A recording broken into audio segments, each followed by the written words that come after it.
I used to believe that love was a fortress, solid and impenetrable. That once you found your person, you were safe from loneliness, from doubt, from the crushing weight of your own thoughts. I was wrong. I didn't realize how wrong until 3 months ago, when I found myself sitting on the bathroom floor at 3 a.m., scrolling through messages that weren't meant for my eyes, feeling the foundations of my 7-year relationship crumble beneath my fingertips. My hands trembled as I placed the phone down on the cold tile floor. The screen's blue light illuminated the darkness like a ghostly beacon, casting shadows across the bathroom walls. 7 years. 7 years of shared dreams, of intertwined lives, of a future I had believed in so completely that I'd never bothered to imagine any alternative. How naive I had been. How utterly, devastatingly naive. I met my partner during my 2nd year of university. We were both lost in our own ways, me struggling with the aftermath of my parents' bitter divorce, them trying to escape the suffocating expectations of their family. Perhaps that's why we clung to each other so desperately, why we mistook mutual damage for depth of connection. We built our relationship on shared trauma rather than shared joy, on the desperate belief that we could heal each other's wounds if we just loved hard enough. For a while, it seemed to work. We moved in together after graduation, found jobs in the same city, began discussing marriage and children, and the shape our future would take. I quieted the occasional doubts, the moments of disconnect, the growing sense that something fundamental was missing between us. I told myself that long-term relationships were supposed to lose their spark, that companionship was more important than passion, that stability trumped excitement. I silenced my own intuition because I was terrified of what it might be trying to tell me. The first cracks appeared 3 years in. Small disagreements escalated into full-blown arguments. Silences stretched between us, heavy with unspoken resentments. We began spending more time apart than with work colleagues, me buried in projects and hobbies that provided the fulfillment I wasn't finding at home. But we never talked about it. We never acknowledged the growing distance, the cooling of affection, the way we'd begun to orbit each other like distant planets rather than two halves of the same world. Instead, we doubled down, moved to a bigger apartment, got a dog, started talking about buying property, as if brick and mortar could somehow strengthen the emotional foundations that were already beginning to crumble. We posted smiling photos on social media and accepted congratulations on being the perfect couple. We became experts at performing happiness while growing increasingly hollow inside. I don't know exactly when my partner began the affair. That's one of the questions I didn't ask during those final devastating conversations. Did it really matter if it had been going on for months or years? The betrayal would cut just as deep. The lies would still have the same bitter taste. The outcome would remain unchanged. What I do know is that when I found those messages, intimate, loving exchanges with a coworker I'd met at company parties, someone who had smiled to my face while secretly sharing my partner's bed, something inside me shattered beyond repair. Not just my trust or my heart, but my entire understanding of who I was and what my life had been. The week after my discovery passed in a blur of confrontation, confession, and collapse. My partner cried, begged for forgiveness, promised to end the affair, suggested counseling. I listened with a strange detachment, as if watching a poorly acted play from the back row of a theater. None of it felt real. None of it felt like it was happening to me. I never meant to hurt you, they said. A phrase so cliché it almost made me laugh through my tears. It just happened. Things don't just happen. Affairs aren't natural disasters or accidents of fate.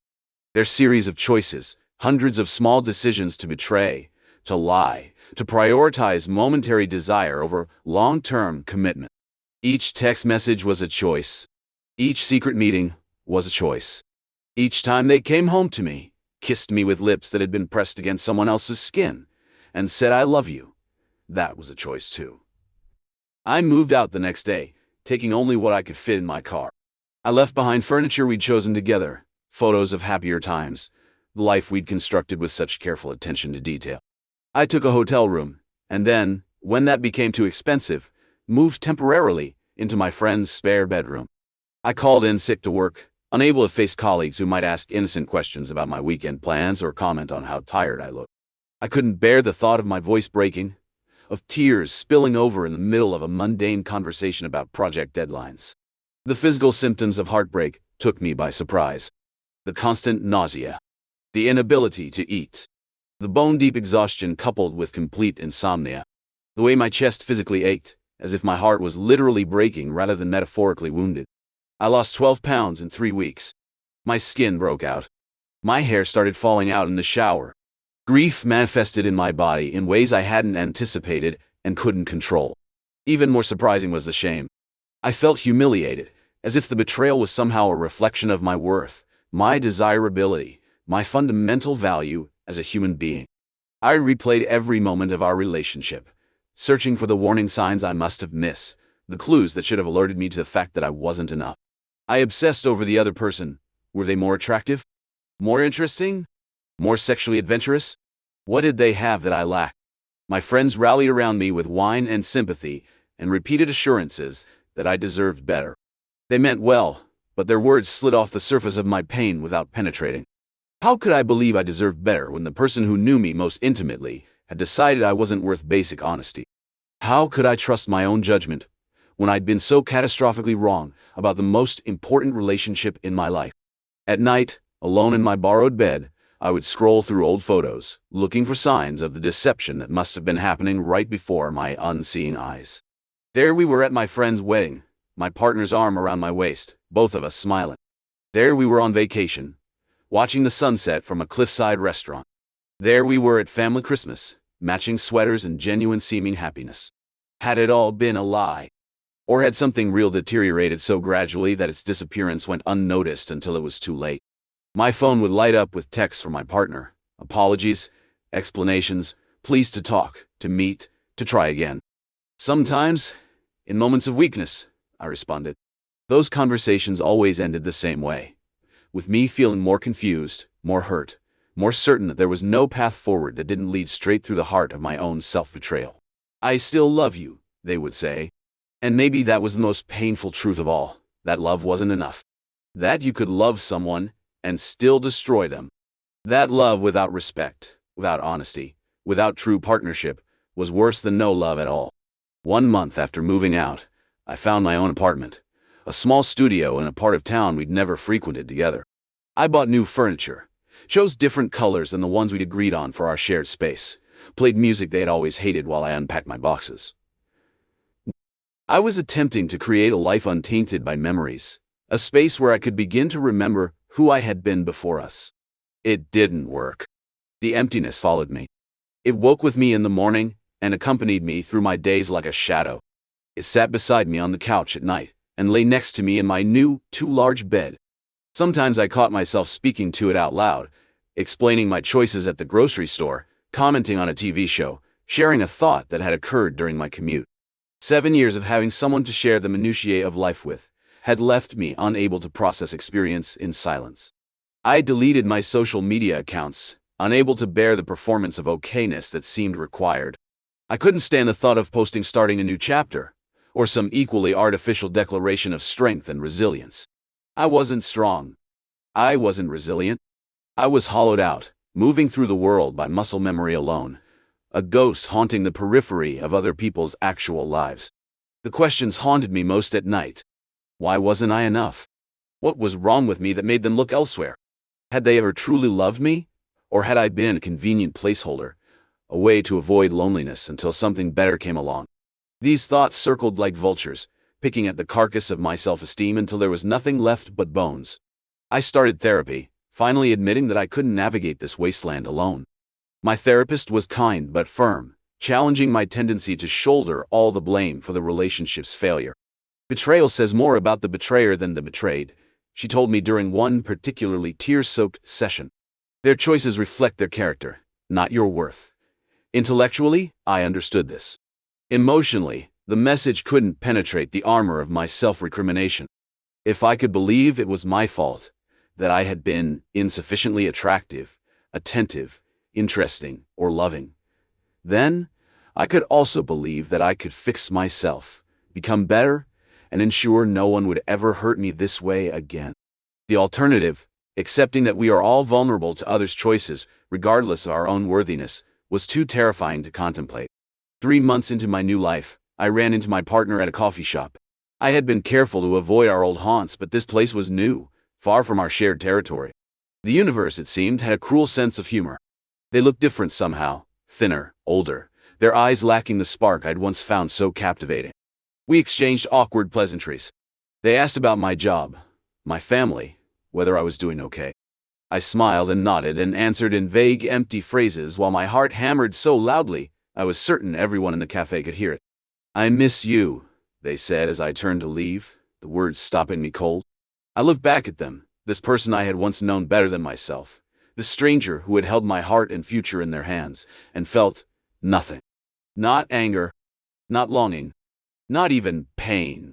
Just a vast, echoing emptiness where love had once lived. "I have to go," I said, and walked out into the cold winter afternoon, my coffee cooling in my trembling hand. That night, I cried for the first time in weeks, not for what I had lost, but for what I had never really had. A true partnership. An honest love. The safety to be fully myself with another person without fear of abandonment or betrayal. I mourned not the relationship that had ended, but the one I had believed in that had never actually existed. 6 months after the discovery that ended my relationship, I found myself staring at my reflection in the bathroom mirror, really seeing myself for the first time since everything fell apart. My face had changed, thinner, yes, but also somehow more defined, as if the process of breaking had carved away everything non-essential, leaving only the truest version of myself behind. I barely recognized the person looking back at me. Not because they were unrecognizable, but because I had spent so many years seeing myself through someone else's eyes that I'd forgotten what I actually looked like when viewed through my own. That night, I pulled out a journal and began writing, not about the betrayal or my ex-partner or the relationship we'd lost, but about me. Who was I before we met? What dreams had I set aside to accommodate our shared vision? What parts of myself had I silenced or diminished to maintain the peace, to be the person they needed me to be? The answers shocked me. I had abandoned my passion for photography because my partner found it self-indulgent to spend weekends shooting. I had stopped writing poetry because they had once made a casual comment about it being melodramatic. I had drifted away from close friends whose personalities clashed with theirs.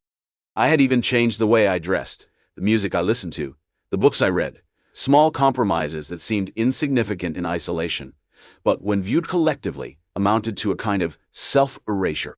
How had this happened? I had always considered myself strong-willed, independent, unlikely to lose myself in a relationship. Yet somehow, droplet by droplet, I had allowed my identity to be diluted until I was barely recognizable to myself. This realization triggered a new phase of grief, not for the relationship this time, but for the years I had spent contorting myself to fit into someone else's idea of who I should be. For the dreams deferred, the boundaries uncreated, the voice unheard. For the betrayal I had committed against myself long before my partner betrayed me. I began the slow, often painful process of rediscovery. I dug my camera out of storage and started taking photographs again, of city streets at dawn, of strangers' hands, of light filtering through leaves. I reached out to old friends I'd lost touch with. I signed up for a creative writing class. I redecorated my apartment in colors I loved, but had compromised on before. I dated myself, taking myself to movies I wanted to see, restaurants I wanted to try, concerts and exhibits, and parks I wanted to experience. Gradually, tentatively, I began to remember who I was when I wasn't defining myself in relation to someone else. I reclaimed my preferences, my passions, my peculiarities. I learned to hear my own voice again amid the cacophony of external expectations and opinions. This process wasn't linear.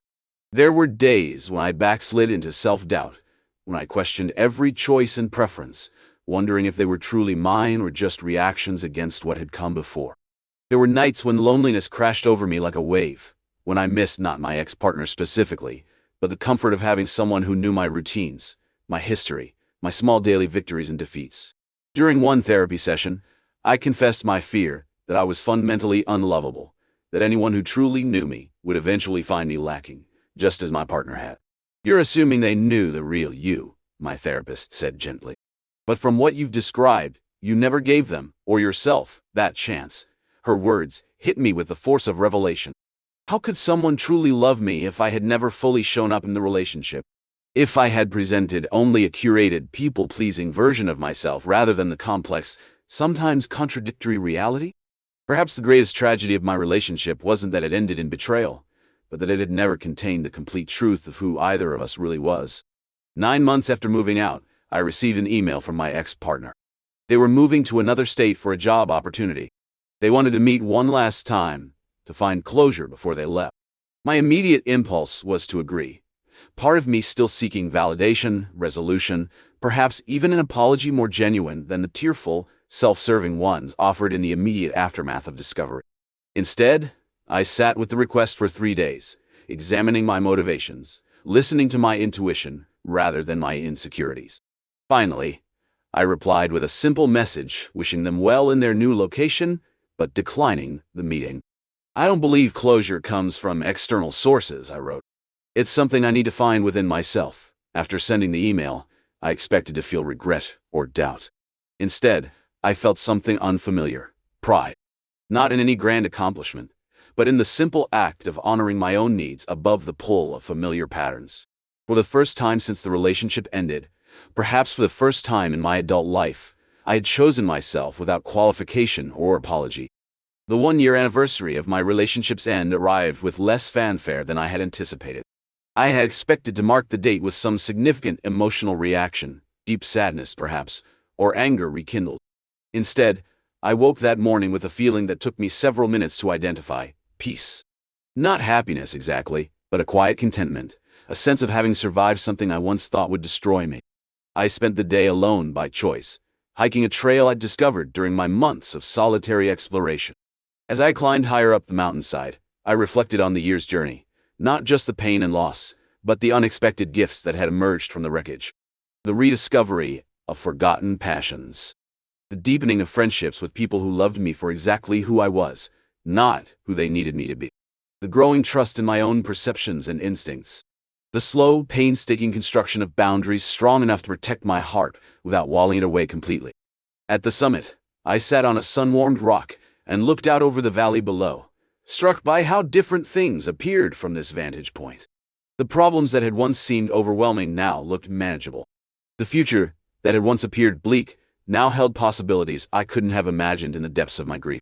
I had begun dating again, cautiously, with clear eyes and a stronger sense of what I wanted and needed from a partnership. The first few attempts had been disasters. I was too raw, too suspicious, too quick to interpret normal human imperfection as warning signs of deeper deception. But gradually, I learned to distinguish between reasonable caution and paralyzing fear, between healthy skepticism and destructive cynicism. I met someone who intrigued me, not as a replacement or distraction, but as a unique individual who sparked my curiosity and challenged my thinking in ways I found both uncomfortable and invigorating. We were taking things slowly, each carrying our own histories of hurt, neither of us promising more than we could deliver. Whether this connection would deepen into something lasting remained to be seen, but I was finally capable of embracing that uncertainty rather than fearing it. More important than this budding relationship was my deepening relationship with myself. I had learned to enjoy my own company, to trust my own judgment, to speak up when something felt wrong, rather than swallowing discomfort for the sake of harmony. I had discovered that loneliness, while painful, would not actually kill me, and that the right kind of solitude could be nourishing rather than depleting. As I descended the mountain that afternoon, I realized that the story I had been telling myself about my broken relationship, that it represented my greatest failure, my deepest shame, was just that, a story. And stories can be rewritten, reframed, retold from different perspectives. What if, instead of a story about betrayal and loss, this was a story about awakening and reclamation? What if, instead of being the victim in someone else's narrative, I was the protagonist in my own? What if the end of my relationship wasn't the tragedy I had believed it to be, but the necessary catalyst for a transformation that could not have occurred any other way? That evening, I wrote a letter to my former self, the person I had been the night I discovered those messages on my partner's phone. I wrote about the pain ahead, yes, but also about the strength she would find, the authentic self she would reclaim, the life she would build from the shattered pieces of her old expectations. I wrote with compassion rather than judgment, with gratitude rather than bitterness. I sealed the letter and put it away, a time capsule of sorts, a reminder of how far I had come. The healing wasn't complete, perhaps it never would be. There were still nights when doubt crept in, days when trust seemed like an impossible risk, moments when the echoes of betrayal threatened to drown out the quieter voice of my hard-won wisdom. But these episodes grew shorter, less intense, further apart. They became weather patterns passing through rather than the climate of my existence. 18 months after my world collapsed, I attended a wedding. As I watched the couple exchange vows, promises of forever that echoed those I had once made and received, I waited for the cynicism to rise, for the internal voice that would scoff at their naivety, their doomed certainty. Instead, I felt an unexpected surge of hope. Not that their marriage would be perfect or painless. No human connection can promise that. But that it was possible to enter into love with both eyes open, seeing each other's flaws and choosing each other anyway, acknowledging the risk and deeming it worthwhile, understanding that love is not a guarantee, but a daily choice that must be renewed again and again in the face of changing circumstances, and evolving so. I raised my glass during the toast, celebrating not just the couple before me, but something larger. The human capacity for vulnerability, despite previous wounds, for trust despite knowledge of potential betrayal, for connection despite awareness of its inherent fragility. I celebrated my own journey from brokenness toward wholeness, from dependence toward autonomy, from fear toward a more courageous way of moving through the world. 2 years passed. Then, 3. Life continued its forward motion. New job opportunities, friendships that deepened while others faded, family dynamics that evolved, romances that bloomed and sometimes withered. Through it all, I carried the lessons of my great heartbreak, not as an open wound, but as a healed scar, a mark of what had been endured, a reminder of both pain and resilience. I ran into my former partner once more, at an industry conference neither of us had expected the other to attend. They had married, to the affair partner, I later learned, and seemed genuinely happy in a way they rarely had with me. We spoke briefly, awkwardly, before moving to opposite sides of the reception hall. Later that evening, a colleague who knew our history asked if I was okay after the encounter. The question made me pause. Was I okay? 3 years ago, seeing them would have devastated me, reopened barely healed wounds, sent me spiraling into comparison and self-doubt. Now I felt a complex mix of emotions, a momentary twinge of what might have been, yes, but also a profound sense of rightness about where my life had taken me instead. I realized with some surprise that I wished them well, not out of some performative magnanimity, but from a genuine place of peace. Their happiness didn't diminish mine. Their new life didn't negate the validity of my own choices. Yes, I answered my concerned colleague. I'm okay, better than okay. It wasn't that I had forgotten the betrayal or erased its impact. Rather, I had integrated that experience into the larger tapestry of my life, allowing it to take its place as one thread among many rather than the defining pattern of the whole. I had learned to hold two seemingly contradictory truths simultaneously, that the relationship's end had caused genuine trauma, and that it had ultimately led me toward a more authentic life than I might otherwise have found. As my 30s progressed, I watched friends navigate their own relationship challenges, some surviving infidelity, others choosing to end partnerships that no longer served their growth, still others building connections that deepened rather than diminished with time. I recognized that there was no single right path through love's complexities, no universal formula for determining when to stay and when to leave, when to forgive and when to hold firm to one's boundaries. I dated intentionally, but without desperation, open to connection but no longer defining my worth through another's desire or commitment. Some relationships lasted months, others years. Some ended with mutual recognition that we wanted different things. Others with the painful acknowledgement that love, while present, wasn't enough to bridge fundamental incompatibilities. Through each beginning and ending, I remained rooted in the self I had reclaimed after my great unraveling. The self with clear boundaries, articulated needs, and the courage to voice dissatisfaction rather than swallowing it for the sake of false harmony. I became skilled at recognizing red flags I had once ignored, at distinguishing between normal relationship friction and problematic patterns, at communicating what I needed without apology or excessive fear of abandonment. 4 years after finding those messages on my partner's phone, I met someone who felt different from the start, not because they were perfect, or because we never disagreed, but because both of us entered the relationship with hard-won self-knowledge and a healthy respect for love's limitations as well as its possibilities. We built connection not on idealization or desperate need, but on mutual understanding, shared values, and the willingness to see each other clearly without flinching away from what we found. I have scars, I told them early on, not as a warning or disclaimer, but as simple truth. So do I, they answered. They're part of the story.